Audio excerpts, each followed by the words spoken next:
So what we're going to do here is take apart, this is a Conval Camseal ball valve, and we're going to go through the proper steps of disassembly, inspection, removal of the cartridge, and reinstallation of the cartridge to see how quick and easy it is to repair.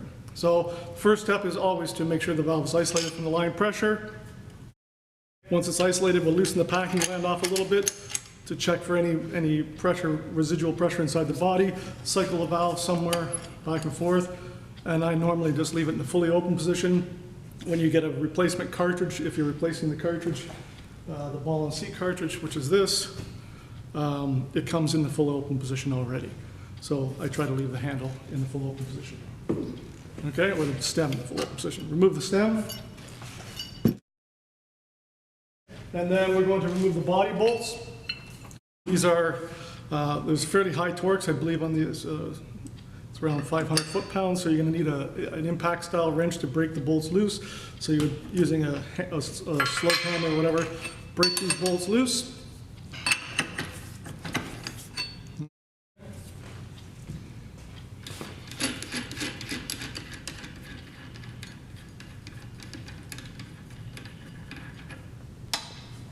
Okay, and now we're going to remove the yoke off. The best thing actually is to match mark between the two sides so you know where it came apart and went back together. This makes it a little easier when you're doing it.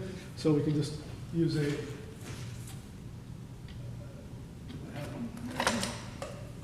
can just use a marker or something and just match mark so we know that corner goes with there. We're going to wiggle this back and forth, and we're going to lift the whole top section of the valve off. Okay, so here you can see the stem and the surface where the gasket or the sealing surface is.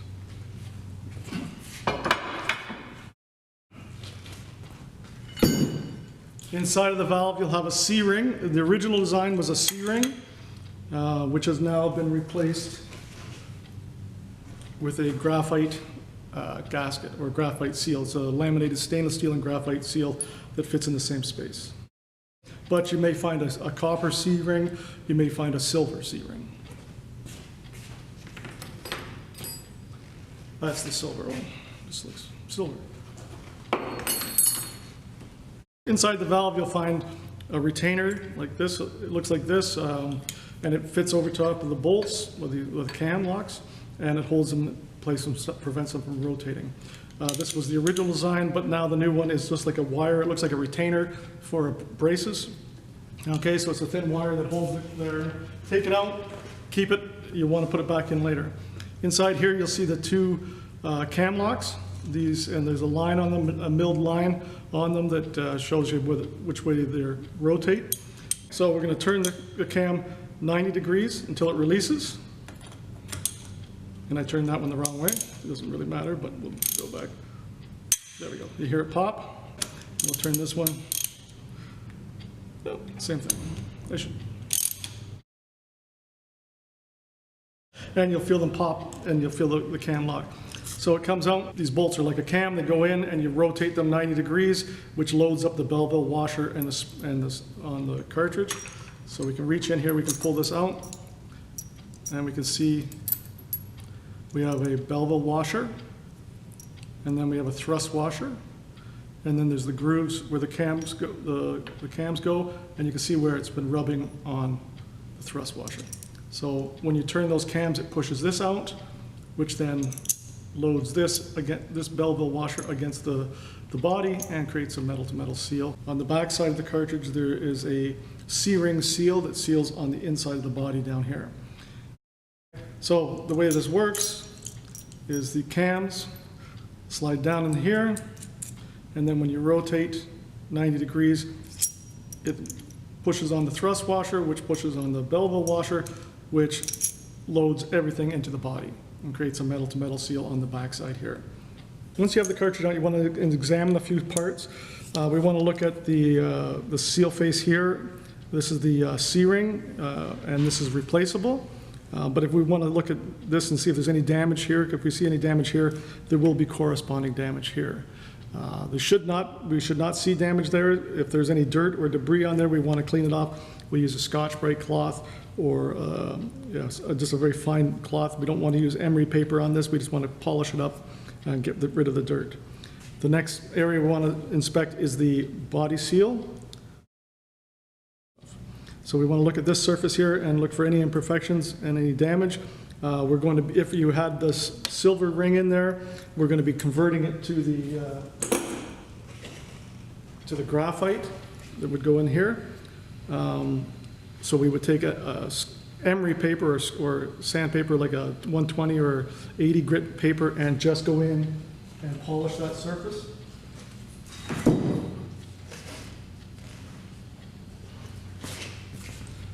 We can use it by hand by just taking a bit of emery paper like this and just going back and forth, polishing it. We want to scratch that up. When it was prepared for the silver C-ring and the C-ring, it was a really high finish.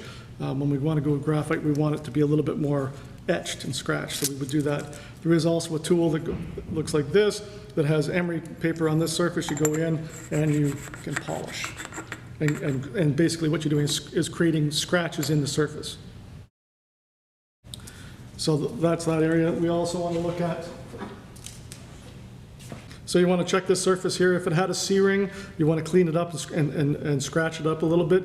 If it had graphite, then you want to make sure you remove any residual graphite material that's adhered to the metal. And same in this surface down in the body. You want to make sure there's no graphite material left over. And so you just want to polish everything up, clean it up. This tool also fits on here and can be used to clean that surface. Okay, so after removing the old cartridge, we're going to install a new cartridge. So the new cartridge comes, like I said earlier, it's in the full open position, right? So when you've taken your top off the valve, if you haven't changed the packing and pulled the stem out, you've left it in the same position. So we're going to install the C-ring into this seal face here.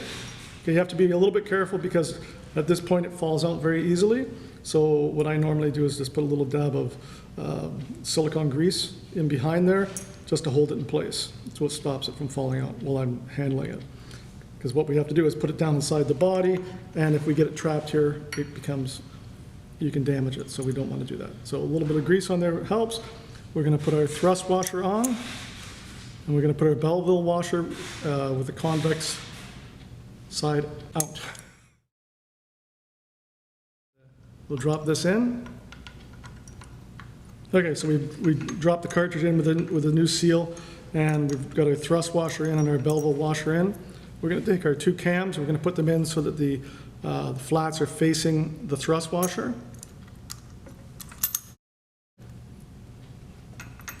And we use the ratchet, and we're going to rotate the cams 90 degrees.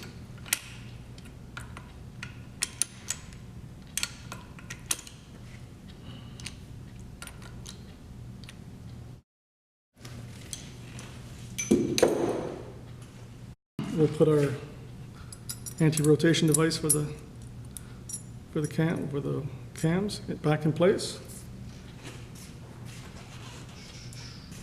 Now, before you put the gasket in and start tightening it down, what I suggest you do is take the top works. We got our match mark, and we're going to put it back on to align the stem and the cartridge, because this has a little bit of play in it, and we want to get it lined up where we want it to be before the gasket's in, because what happens sometimes is you'll get here and you're forcing it down and you'll crush the gasket, right? So we just want to line this up a little bit until it goes down nice. So now we know our stem's lined up. We can pull this off again. And what do we do with the gasket? Okay, so we would put the gasket in place. One thing you really need to know, the difference between the gasket and the C-ring is the height of the gasket is proud of the body. Okay, it's much higher. When you use a C-ring, it is also, but it's only like a very small amount. So when you put this in, we're going to have a large standoff between the body and the bonnet because of the height of this packing with this gasket. So it's very important when we tighten this up that we do, cross pattern tightening. We do a little bit here, a little bit here, a little there. We don't want to just tighten the bolts on one side and crush that gasket down to one side. It's just like any high pressure gasket. You have to do it in a specific pattern to eliminate damaging the gasket.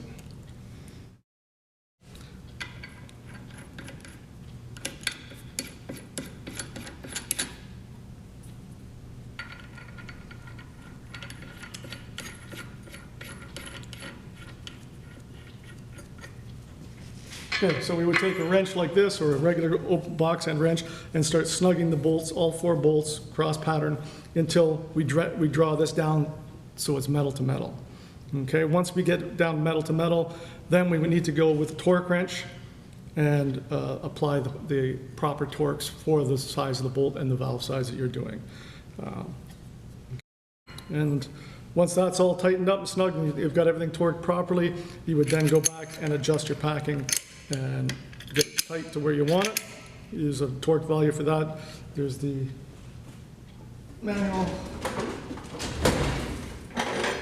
There's the manual gland wrench that fits in here. And you put your torque wrench in, and you hold it perpendicular to the center of this, or off here, and tighten and to the specified torque in the instruction manual.